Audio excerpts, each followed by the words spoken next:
Welcome to Cultured, the podcast about everything fermenting with your host, Natalie Marin. Today's wine recipe is so good, you have to keep it under wraps.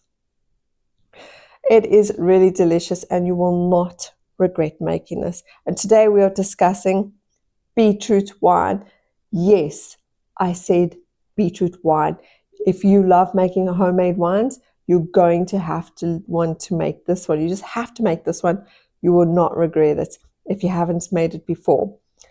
So first, let's just take a moment. I want you to close your eyes, take a deep breath, and let me help you with a bit of visual aid if you want. And you can have some wine, take a sniff, and take a sip. And what does your beetroot wine taste like? So what does it taste like? Cherries. It tastes like cherry wine. No way. Okay, if you want to make a homemade wine that will absolutely blow your guests' mind, then this is one you want to make them, because it really does taste like cherry wine. I am not kidding when I say that. How did I come across beetroot wine? Well, I have terrible insomnia and I often go nights without being able to sleep. And of course, fermenting is a hobby that I have that helps to relax me and calm me. So instead of brewing sometimes at 1 or 2 o'clock in the morning, I go on YouTube and I start doom scrolling. And one of my favorite creators is at Happy Homestead. And I was watching a few of his videos and along came the beetroot wine video. So I will leave the link to his video in the description below for you as well. So I watched the video, and at the end, when he took a sip and did his taste test, and he said, it tastes like cherry wine. I was like, there's no way. There's absolutely no way on this earth that beetroot wine tastes like cherry wine. So I had to make it for myself. And I did. And you know what? He was right. It was one of the most delicious homemade wines I have ever made for myself. And now I have it on, I want to make it all the time. So I always have a bottle or so going. So I'm going to just give you today my version, because I remember I'm going through, if you haven't watched the previous episodes, I'm going through a process where I'm working out how to make my own yeasts at home. So I don't want to be using shop bought yeast. I'm literally making my own homemade yeast in order to ferment with. And I wanted to make a homemade yeast batch. So the very first batch I made was very simple. I stuck to his recipe. I used beetroots, sugar, water, and brewer's yeast. And it was delicious, but it did have that taste from the yeast that I didn't really enjoy so much. So I decided to make a batch using my homemade yeast, and for this specific wine, I decided to use my ginger bug starter. So I have ginger bugs that are quite mature. I got some that are older than 2 years old, and they are purely used for yeast and for fermenting with, and baking bread. If you haven't seen that, my ginger bug bread recipe, check that out. I'll also leave the video in the links below. So I decided to make this wine using my ginger bug, and you still do get that cherryness, that cherry flavor, but it's got a warmth to the wine. Like, you don't really taste the ginger, but it's got a warmth to the wine, which makes it a perfect winter wine to be drinking. It really is delicious. It just gives it a little bit something extra, and it's, if you want to know how to make a ginger bug to use in your wines, go ahead and do it. I'll also leave the link to my turmeric bug and my ginger bugs in the links below for you to give it a go and give it a try. Okay, so what was my recipe? So I took 1/2 kilogram of beetroot and 3 liters of water. And I cut up, I peeled the beetroot Actually, you don't even have to peel it because there is natural yeast on the beetroot skin. But I peeled the beetroot and I put it in a pot, and I boiled it in the 3 liters of water. And I kept topping up to make sure that it remained 3 liters of water. And I boiled it until the beetroot was really soft. And then once it was cooked and really soft, I took the beetroot out and I ate it with dinner. A bit of salt and pepper and butter on the side. So delicious. So I ate the beetroot, but I was left with this red water, which I then stirred in 500 grams of sugar, and I usually use brown sugar. So I stirred in 500 grams of sugar, and I let it dissolve, and then I left it completely covered, and to cool down. When it was cooled down, I put it in my fermentation vessel with a liter of gingerbug starter that was ready to go. So I made sure I'd fed my gingerbug the day before, so it was very lively. And I took a liter of gingerbug with the 3 liters of the beetroot water with the sugar in it, and I put it in here and I just left it to ferment.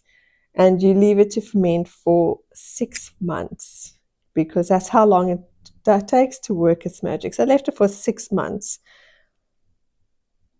Why is it under wraps? Well, that is because the bright red color of the beetroot will change if it comes into contact with too much light. So my first batch I managed to keep under wraps beautifully, and it came out a very deep red, a beautiful deep dark red color. My next batch, unfortunately, the towel fell off without me noticing, and as you could say, it's a bit more of a brownish rosé color because the light does affect the color of the beetroot. So this batch you can see is still a nice, beautiful, deep dark red. And you really want to keep this bottle in the dark, completely covered. Forget about it for 6 months.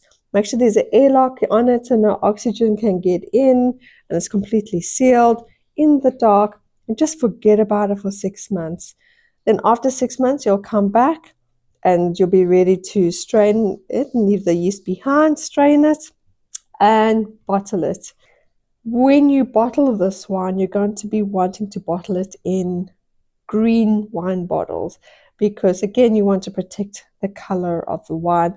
And if you're bottling it in clear bottles, it will change the color of the wine. It can eventually become horrible brown color, which you want to avoid.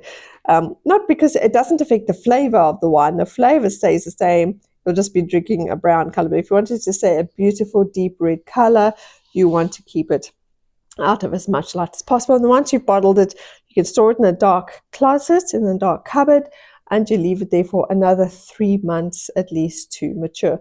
So it's about 9 months. But that 9 months is absolutely worth it if you want to be making a wine that you can serve at dinner to guests that'll actually wow them and blow their minds. So do yourself a favor, have a look at the original recipe, the video with the original recipe. If you want to, give it a try and do the adaptation. We're using a gingerbug as the recipe. Go ahead and give that a try. I recommend it because it does just give it, like it doesn't make it taste, it doesn't taste like ginger or ginger beer. It just gives the wine a bit of warmth and makes it a beautiful winter wine. You can, instead of, if you don't have gingerbug, you can instead use a liter of kombucha. If you make your own kombucha, kombucha will work just as well. So with 0.5 kilogram of sugar, 3 liters of water and a liter of starter, gingerbug or kombucha or warm water with yeast in, whichever method you prefer going. So in total, it's 4 liters of liquid to 0.5 kilogram of sugar. You're looking at an ABV of between 12 to 18%. When this one's done, I'll measure it out for you, but this one is going to be around the 12% mark. If you want a higher alcohol, a higher ABV volume, you could add as much as 1 kilogram of sugar. But that's if your whole goal is just to get smashed. But if you just want to impress guests, half a kilogram is good enough, or even 750 grams would be a pretty good, decent wine without giving everyone a headache the next day. Because you will get a headache if you just make it too high in ABV. Then you want to enjoy this wine as much as possible. Give it a try. Let me know in the comments if you enjoyed it, if you made this wine and you enjoyed it. Like I said, it's a long process. I know it's a long process, but it's worth it. So if you have 9 months and you feel like brewing a good homemade wine, then do beetroot wine. You can do it in a shorter span of time if you really want to, but I recommend waiting the full 9 months. Then next week, I had a special request to share my pineapple wine recipe. So I'm going to be doing that next week. So if that is something you're interested in doing, please come and check it out. And if there's any specific recipes you would like for me to share with you, please let me know in the comments below. I love hearing from you guys. I always read all my comments and I try to respond where I can. But I'm really keen to make recipes that you want to see. So if there's, and it can be anything to do with fermenting. If there's something specific you want to see me make, please let me know and I will do that for you. Until then, enjoy fermenting. Bye-bye for now.